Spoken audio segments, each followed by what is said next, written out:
Hello everyone, welcome to another Exchange 2019 PowerShell video. My name is Ed, and in this video I want to show you how you can get the binding information from a server using PowerShell.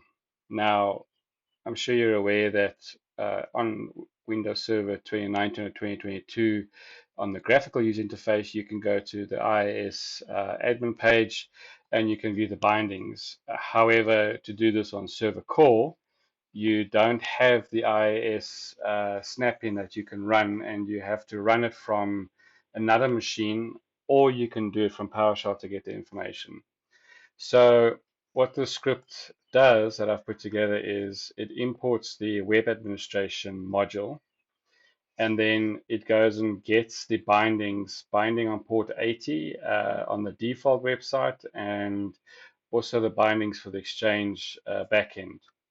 So I've saved the script as get bindings, and I'm running it on an Exchange server from the Exchange Management Shell. And the information is pretty quick when it comes back.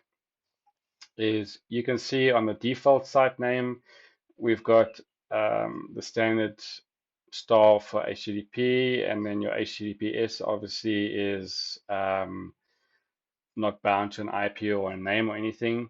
And then the back end is the default where you've got 444, where your Exchange administration, like this, is running from. So this just gives you a very quick overview if you wanted to see what's going on without having to first load IIS, then have to log in to the server because you have to enter credentials in IIS when you open a remote server.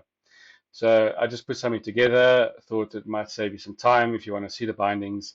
I do have the script available on my blog, which I'll post in the video.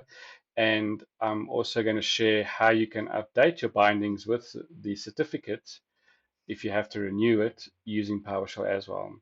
So just a quick PowerShell script for you, and I look forward to sharing more of them with you, and thank you very much for watching.